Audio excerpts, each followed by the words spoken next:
today's title is Reasons for Organizational Politics. So there are the various reasons because of which people are doing the politics. Let me just take one by one. The first one is the competitions for power at the workplace. कि भाई कोई भी organisations है तो वहां पे लोग politics क्यों खेलते हैं? तो for the purpose of getting the more and more power. कि भाई जो वर्क प्लेस है वहां पे हर एक बंदा ऐसा चाहेगा कि भाई उसके पास सबसे ज्यादा पावर होना चाहिए। पावर कब आएगा?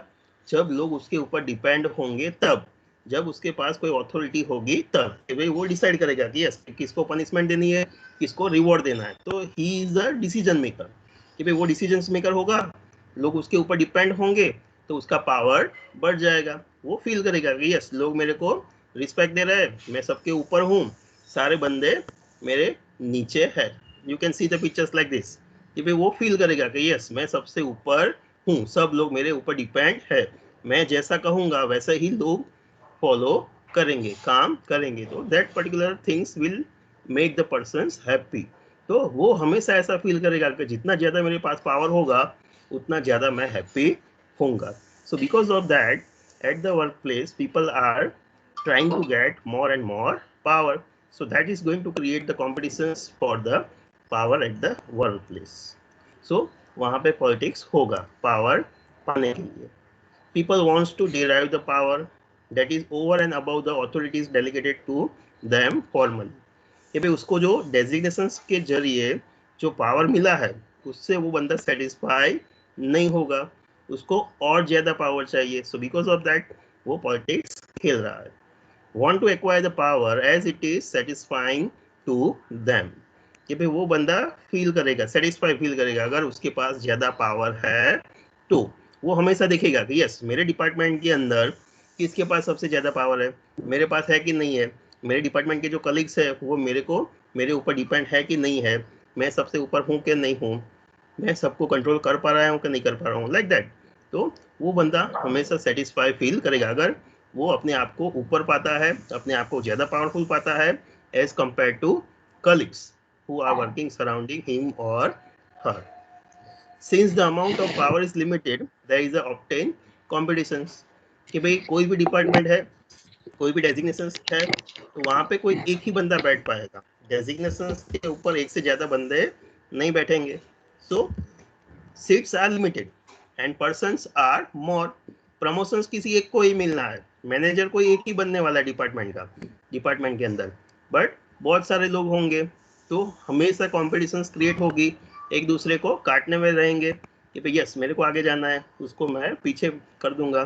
सो हमेशा एक दूसरे के साथ कॉम्पिटिशन्स में लोग रहेंगे। क्यों? तो अगर मैं आगे बढ़ गया, अगर मैं मैनेजर बन गया देन मेरे पास ज़्यादा पावर होगा।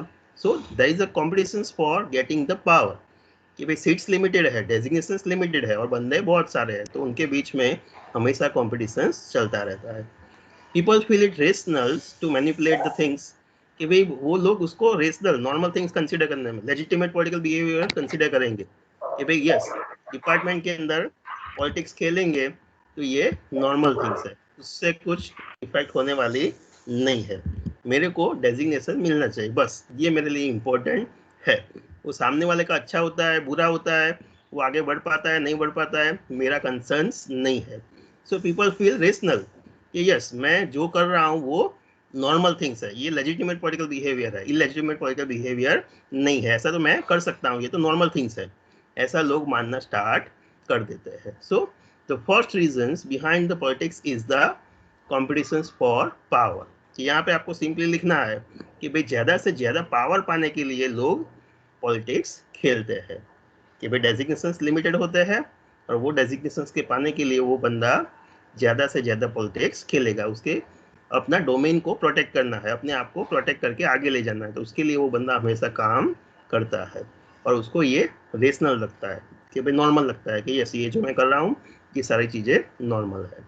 तो the first reason will be the competition for power. Second, discretionary authorities.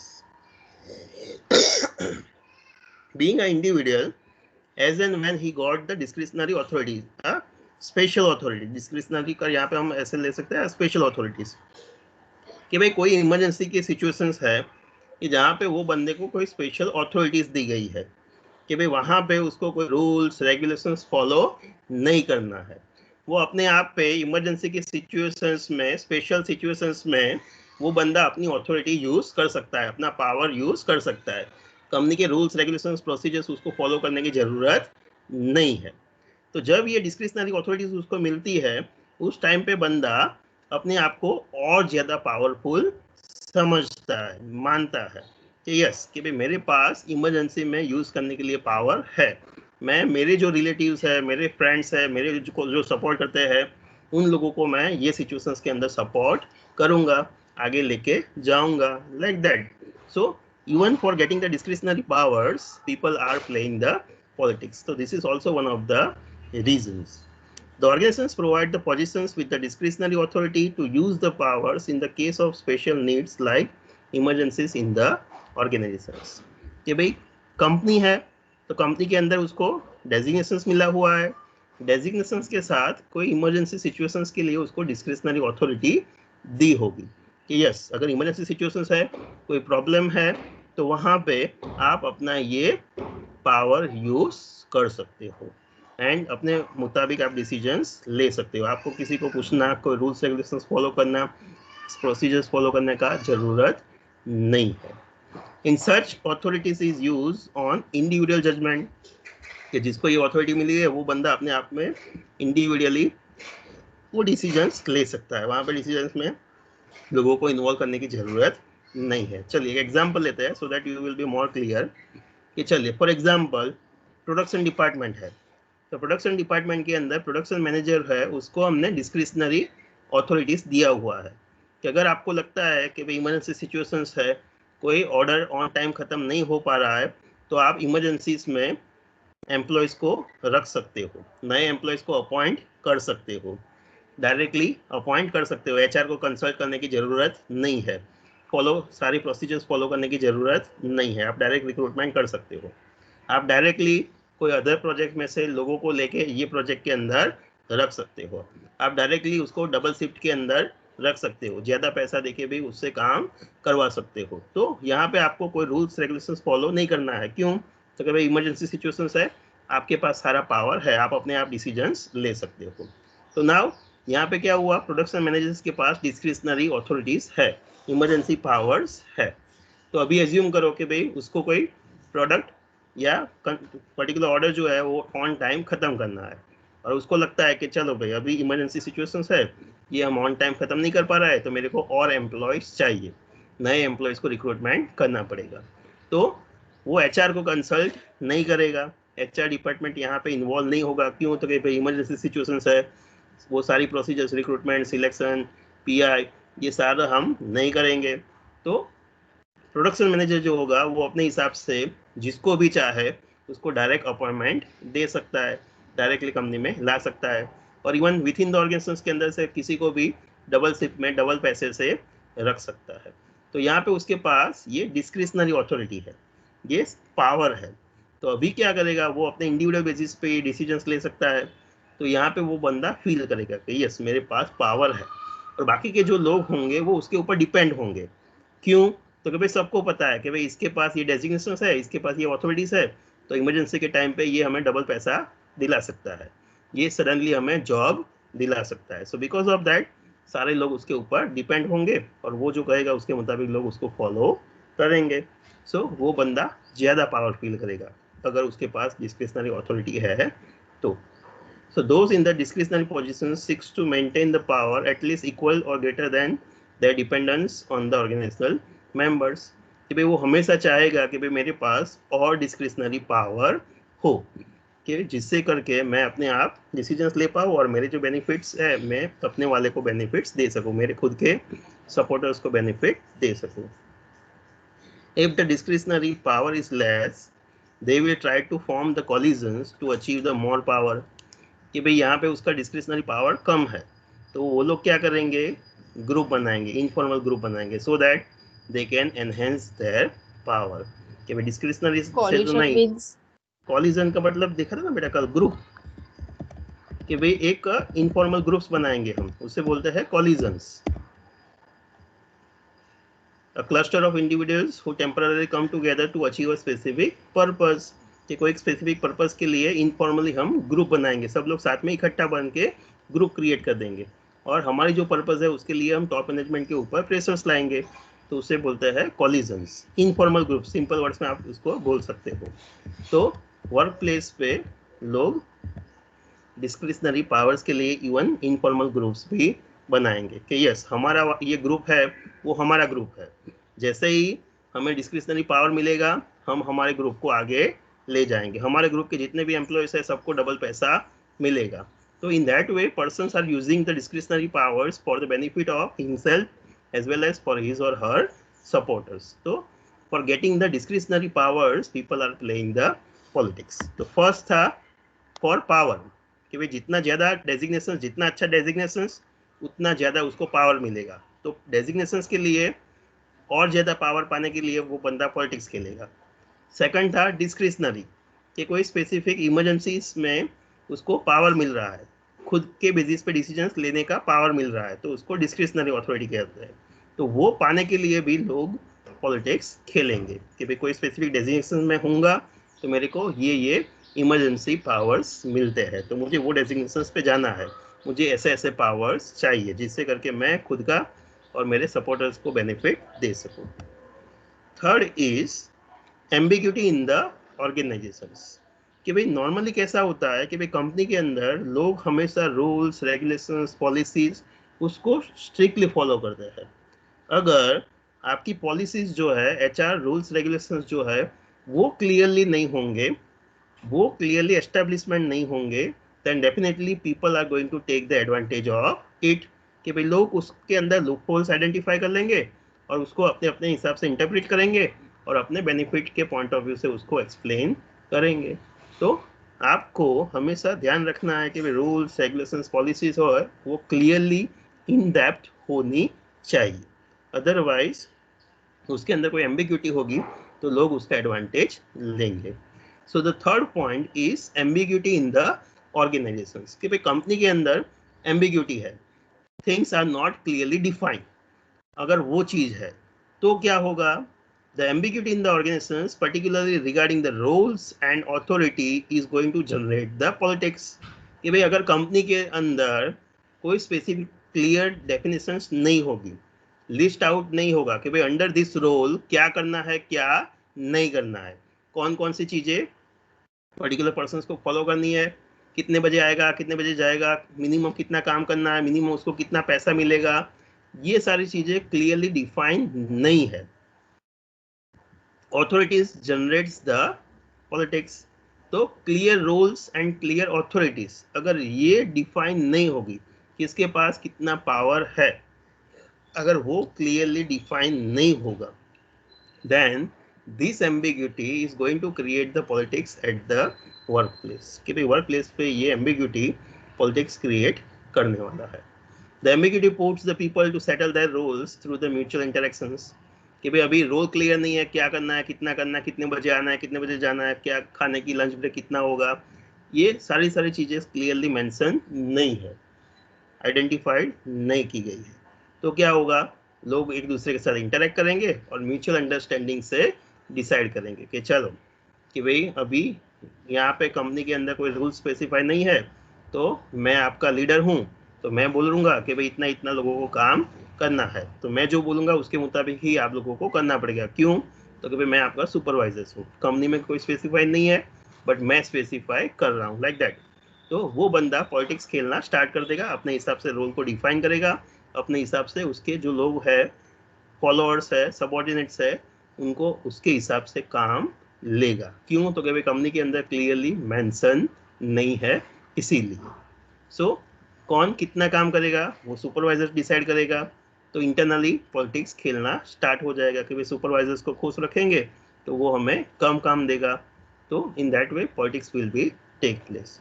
So people may try to enact their roles more suited to them so that they can show better performance, कि भाई हमेशा लोग क्या चाहेंगे कि भाई मैं क्या काम करूंगा जो सबसे मुझे सबसे अच्छा आता है वो, तो हर एक बंदा चाहेगा कि भाई मेरे को जो सबसे अच्छा आता है वही काम मैं करूँगा, सो दैट कि भाई मेरा परफॉर्मेंस अच्छा है, बाकी का काम मुझे करना नहीं है। तो लोग पॉलिटिक्स खेलेंगे कि भाई चलो ये काम है, 4 प्रकार के काम है, 4 में से मैं कौन सा वाला करूँगा, तो कि जो काम सबसे मुझे अच्छा और ईजी लगता है वही करूँगा, बाकी के लोगों के ऊपर छोड़ दूंगा कि भाई कोई और करेगा, मैं करूँगा नहीं। सो क्लियरली डिफाइन नहीं होगा, rules regulations authority clearly mention नहीं होगी, तो डेफिनेटली वो सिचुएशंस के अंदर पॉलिटिक्स आने वाला है। वहाँ पे लोग एक दूसरे के ऊपर छोड़ देंगे, जो सबसे इजी लगेगा वो लोग करेंगे, बाकी का काम कोई और करेगा, लाइक दैट। तो उस प्रकार से पॉलिटिक्स होना स्टार्ट हो जाएगा। तो that is ambiguity leads the politics in the workplace. Fourth one is the subjective evaluations of performance. ये वर्क प्लेस पे हमेशा परफॉर्मेंस अप्रेजल होता है, कि जिसके अंदर परफॉर्मेंस अप्रेजल के अंदर उसका इवैल्यूएशन होता है हर एक एम्प्लॉयज़ का, कि भाई over a period of time वो एम्प्लॉयज़ ने कैसा परफॉर्मेंस दिया, अच्छा परफॉर्मेंस है या अच्छा परफॉर्मेंस नहीं है। बेस्ड ऑन दैट उसके जो रिवॉर्ड्स है वो सब डिसाइड होता है, कि भाई उसको रखना है नहीं रखना है, प्रमोशन देना है नहीं देना है, सैलरी देनी है, इंक्रीमेंट देना है नहीं देना है। तो ये सारी चीज़ें नॉर्मली परफॉर्मेंस अप्रेजल के ऊपर डिपेंड होता है। तो ये सारी पर्पज़ के लिए हम परफॉर्मेंस अप्रेजल करते हैं। तो नाउ क्राइटेरिया, परफॉर्मेंस अप्रेजल हम जो जो क्राइटेरिया के अंदर कर रहे हैं, जो क्राइटेरिया के बेसिस पे लोगों को इवेल्युएट कर रहा है, अगर वो सब्जेक्टिव होगा, मतलब सब्जेक्टिव का मतलब यहाँ पे नॉन न्यूमेरिक, कोई आप स्पेसिफिक टर्म में उसको डिफाइन नहीं करोगे, नॉन न्यूमेरिक होगा, तो उस टाइम पे it is very difficult to जज द स्पेसिफिक पर्सन्स। क्यों? कि भाई न्यूमेरिक होगा तो नाउ यू कैन कंपेयर, कि भाई प्रोडक्शन डिपार्टमेंट है तो प्रोडक्शन डिपार्टमेंट के अंदर मिस्टर ए और बी को कंपेयर करना है, तो मैं कैसे कर सकता हूँ, कौन अच्छा काम कर रहा है, तो मैं देखूंगा कि भाई ये दोनों में से सबसे ज़्यादा किसने प्रोडक्शन किया, कि भाई ए ने 500 यूनिट्स बनाए ओवर 1 मंथ, बी ने 400 यूनिट्स बनाए, तो 500 वाले का काम अच्छा है, तो ये मैं ऑब्जर्व कर सकता हूँ। क्यों? तो कि ये न्यूमेरिक्स है, यहाँ पे मैं in terms of numbers evaluate कर पाऊंगा। बट अगर किसी बंदे का काम नॉन न्यूमेरिक है, सब्जेक्टिव इन नेचर है, then it is very difficult to evaluate the task. तो वहाँ पे क्या हो जाएगा, फिर पॉलिटिक्स अपना काम करेगा, कि भाई कोई नंबर में आप कंपेयर नहीं कर पाओगे। तो जो सुपरवाइजर्स है कि या बॉस है, लीडर है, जो परफॉर्मेंस अप्रेजल कर रहा है, वो लोगों को इन्फ्लुएंस करेगा। क्यों? तो कभी उसके हाथ में है किस कौन से बंदे को कितने मार्क्स मिलेंगे, कौन आगे जाएगा कौन आगे नहीं जाएगा, और वो जो मार्क्स देगा वही लोगों को एक्सेप्ट करना पड़ेगा। क्यों? तो क्या सब्जेक्टिव है, वहाँ पे आप कंपेयर नहीं कर पाओगे कि यस ये सही है या गलत है। तो इवन सब्जेक्टिव इवैल्यूएशन जो होता है परफॉर्मेंस अप्रेजल का, वो पॉलिटिक्स को गेम में लाता है। In many cases, the performance evaluations cannot be based on any concrete achievement, कि कोई specific achievement के basis पे नहीं होता है, subjective होता है, and it is judgment of the superior which takes as the basis of performance evaluations, कि भाई आपका supervisor जो है वो परफॉर्मेंस अप्रेजल करता है और कोई स्पेसिफिक नंबर्स के अंदर वो नहीं है, तो वहाँ पे फिर पॉलिटिक्स आ जाएगा। This may happen where the performance can not be measured quantitatively, कि भाई आप नंबर्स के रूप में उसको मेजर्स नहीं कर पा रहे हो। For example the job of personal manager, कि भाई पर्सनल मैनेजर्स कैसा काम कर रहा है कैसा नहीं, तो उसके अंदर आप नंबर्स के रूप में उसको इवेल्युएट नहीं कर पाओगे कि यस उसने 5 एम्प्लॉयज़ को अपॉइंट किया 10 को किया, ये उसका इवेल्यूएशंस नहीं है। वो कैसे लोगों को हैंडल करता है, कैसे लोगों को कन्विंस करता है, कैसे लोगों से काम लेता है, लोग सेटिस्फाई है डिससेटिस्फाई है, तो ये सारी चीज़ें परफॉर्मेंस दिखाता है, परफॉर्मेंस एचआर मैनेजर्स का। तो ये सब जो है वो सब्जेक्टिव है, क्वांटिटेटिव में आप मेजर्स नहीं कर पाओगे, तो it is very difficult to evaluate the performance of HR managers. तो वंस अगेन परफॉर्मेंस अप्रेजल के टाइम पे पॉलिटिक्स होने वाला है। When the subjective evaluations of performance is taken, and members may think some bias in the supervisor's evaluations, they may be forced in a dysfunctional political behavior, कि भाई अभी क्या होगा, कोई एक डिपार्टमेंट के अंदर जो मेंबर्स है वो ऑब्जर्व कर रहा है, देख रहा है कि भाई सुपरवाइजर्स जो है उनका परफॉर्मेंस अप्रेजल रिपोर्ट कैसे फिलअप कर रहा है, उसके अंदर सब्जेक्टिविटी है कि नहीं है।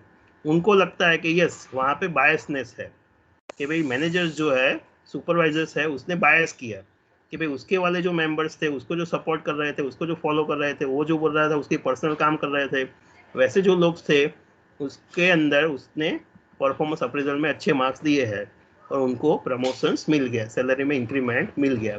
सो now there is a biasness in the performance evaluations. तो वो लोग भी अभी क्या करेंगे, they are force to go for dysfunctional political behaviour, कि रेगुलर जो फंक्शनल करना है, उनको जो काम करना है उससे अभी अलग जाएंगे, दैट इज डाई फंक्शनल्स, कि भाई टोटली विपरीत, कि भाई रेगुलर में जो वो काम करते थे अभी उससे अलग काम करना स्टार्ट कर देंगे, कि भाई अभी वो बंदा आइदर स्ट्रांगली पॉलिटिक्स में घुस जाएगा, कोई नया आइडेंटिफाई करेगा भाई क्या करना है, ग्रुप बनाना है, इसके अगेंस्ट में जाना है कि इसके सपोर्ट में जाना है, वो अभी वो बंदा डिसाइड करेगा और उसके बेसिस पे पॉलिटिकल बिहेवियर उसका हो जाएगा, वो भी पॉलिटिक्स खेलना स्टार्ट कर देगा। सो बाकी के जो मेंबर्स है, वो ग्रुप मेंबर्स है, वो हमेशा ऑब्जर्व करेंगे, देखेंगे कि भाई हमारे डिपार्टमेंट के अंदर कैसा हो रहा है, लोग क्या कर रहे हैं, हमारा सुपरवाइजर्स क्या कर रहा है, हमारा बॉस क्या कर रहा है, उसकी डिसीजंस कैसी है, and that is going to decide कि भाई पॉलिटिक्स वहाँ पे होगा, बढ़ेगा कि नहीं बढ़ेगा। So that is subjective evaluations in the particular department is going to lead the political behaviour in that particular department. तो सब्जेक्टिव इवैल्यूएशंस होगा तो डेफिनेटली वहाँ पे पॉलिटिक्स अभी इंक्रीज होने वाला है। Next is a saturation in the promotions, कि कोई भी एक बंदा है वो हमेशा क्या चाहेगा कि भाई मुझे प्रमोशंस मिलना चाहिए, तो प्रमोशंस के लिए वो बंदा हमेशा आगे आगे आगे पॉलिटिक्स खेल के आगे जाएगा। So at the end of the day क्या होगा कि भाई वो बंदा एक स्पेसिफिक डेजिग्नेशन पे पहुंच गया, अभी उसकी कैपेबिलिटी नहीं होगी आगे जाने के लिए, तो फिर वो क्या करेगा, वो अभी पॉलिटिक्स खेलेगा कि भाई मेरे पोजीशंस को लेने के लिए कोई नया बंदा आगे आना चाहिए, नहीं, अपने डोमेन को प्रोटेक्ट करने के लिए, अपने आप को प्रोटेक्ट करने के लिए, अपने डेजिग्नेशंस को प्रोटेक्ट करने के लिए वो बंदा अभी पॉलिटिक्स खेलना स्टार्ट कर देगा। Now he is at a saturation maximum level, कि वो जितना पहुंच सकता था उतने उतने प्रमोशंस उसने ले लिए, मैक्सिमम लेवल पे अभी पहुंच गया है वो बंदा, अभी मेरे को बाकी के लोगों को आगे आने देना नहीं है, तो मैं अपने आप को सिक्योर करने के लिए क्या करूंगा, पॉलिटिक्स खेलूंगा कि भाई मेरे बाद में कौन है उसको अभी कट शॉर्ट करो, उसको आगे बढ़ने देना नहीं है, जिससे करके मेरा कोई ऑल्टरनेटिव जनरेट ना हो। तो इवन अपने आप को बचाने के लिए भी लोग पॉलिटिक्स खेलेंगे। So when the people reach the maximum level as per his or her talent and skills, they resort to political behavior, कि भाई मेरी जितनी स्किल्स थी, मेरा जितना नॉलेज था, टैलेंट था, उसके मुताबिक मैं मैक्सिमम लेवल पे पहुंच गया, कि भाई प्रमोशन हुआ, प्रमोशन हुआ, प्रमोशन हुआ, प्रमोशन हुआ करके मैक्सिमम लेवल पे पहुंच गया, बट अभी उसके बाद मेरा स्किल नॉलेज अभी नहीं है, इससे आगे मैं जाने वाला नहीं हूँ, तो मैं अभी मेरे खुद को मुझे अभी प्रोटेक्ट करना है। So, a Peter principle describes that in hierarchy, every employees tend to rise to the levels of incompetencies, कि भाई अभी मैं incompetencies पे आ गया हूँ, अभी मेरी कैपेबिलिटी थी अभी इतनी ही है, इससे आगे मैं नहीं जा पाऊंगा।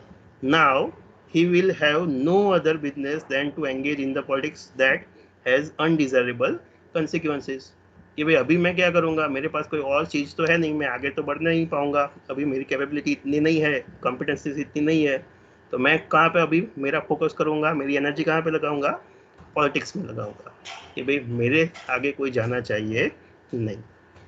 May not be true for all the persons. Some persons may emphasize on the work achievement more than positional achievements, कि भाई वर्क प्लेस पे सभी एम्प्लॉयज ऐसे नहीं होते, कि भाई कोई बंदा ऐसा भी हो सकता है कि जिसके लिए काम इम्पोर्टेंट है, ना कि डेजिग्नेशंस और पोजीशंस इम्पोर्टेंट है, कि भाई वो चाहेगा कि नहीं कंपनी का काम होना चाहिए, मेरे को डेजिग्नेशन रहे या ना रहे, तो दोनों प्रकार के लोग हो सकते हैं। बट यहाँ पे पॉलिटिक्स क्यों खेलते हैं, तो कि भाई वो बंदा अपने मैक्सिमम कैपेसिटी के बेसिस पे मैक्सिमम जगह पे पहुंच गया है, अभी वो आगे नहीं जा पा रहा है, तो अपने आप को प्रोटेक्ट करने के लिए कोई आगे ना आए उसके लिए वो पॉलिटिक्स खेलेगा। that is saturation in the promotions. And last one is joint decision making. कि भाई बड़ी जो कंपनीज होती है वहां पे क्या होता है, people are and departments are engage in a decision making. कि कोई भी इश्यूज है, प्रॉब्लम्स है जो एक या एक से ज़्यादा डिपार्टमेंट से जुड़ा हुआ है, तो हमेशा डिपार्टमेंट्स के लोग इकट्ठा होकर डिसीजंस लेते हैं. तो ना हमेशा हमने पहले भी देखा था कि भाई हमेशा लोग क्या चाहेंगे कि भाई उनके डिपार्टमेंट को, उनके लोगों को ज़्यादा बेनिफिट्स मिले. तो हमेशा वहाँ पे भी जब जॉइंट डिसीजंस होती है तभी हमेशा लोग पॉलिटिक्स खेलते हैं कि यस हमारे डिपार्टमेंट को ज़्यादा मिलना चाहिए, हमारे डिपार्टमेंट के लोगों को ज़्यादा बेनिफिट मिलना चाहिए. So because of that tendency people will play the politics for getting more and more benefits. So the large organizations emphasize on a joint decision making to solve the common problems which is faced by the various units or departments. कि हमेशा बड़ी company चाहेगी कि भाई उसके जितने भी departments के ऊपर इसकी इम्पैक्ट आ रही है, कोई प्रॉब्लम फेस कर रहा है, तो सब डिपार्टमेंट को साथ में बैठ के वो प्रॉब्लम्स को सॉल्व करना चाहिए. So now joint decision making generates the conflict and politics among the various departments. कि भाई अभी जब डिसीजंस चल रही है, सब पॉइंट्स रख रहा है, तो एक दूसरे के अंदर कॉन्फ्लिक्ट होने वाला है. एक डिपार्टमेंट बोलेगा कि नहीं भाई हमें ज़्यादा रिसोर्सेज चाहिए, तो दूसरा डिपार्टमेंट उसके अगेंस्ट में होगा कि भाई उसको ज़्यादा मिल जाएगा तो हमें कम मिलेगा. So now there is a conflicts and politics among the various departments for the purpose of getting the more resources. So to get the favorable decisions, people's involved in a politics by forming the coalitions. कि भाई जो members decisions ले रहा है तो उसके अंदर अभी कॉलिजन्स बनाना है, हमें ग्रुप बनाना है, एसोसिएशंस बनाना है कि जिसके जरिए हम हमारे डिपार्टमेंट के लिए जितना ज़्यादा हो सके उतना लेके आए. तो उसके लिए अभी लोग वो मीटिंग के अंदर जितने मेंबर्स इन्वॉल्व होने वाले हैं उनको अपने साइड पे करने की ट्राई करेंगे, वहाँ पे पॉलिटिक्स खेलेंगे. So people will try to create the coalitions and associations among the members who are engaged in a decision making, through which they will able to achieve their objectives. कि भाई हमारा objective क्या है, ताकि हमारे department को और ज़्यादा पैसा मिलना चाहिए और रिसोर्स मिलना चाहिए. तो उसके लिए हम एसोसिएशंस और coalitions बनाएंगे, लोगों को अपनी साइड पे कर देंगे, सो दैट कि डिसीजन मेकिंग में वो लोग हमारी साइड पे बोले और हमारे डिपार्टमेंट को और ज़्यादा पैसा मिले. So these are the reasons behind the politics at the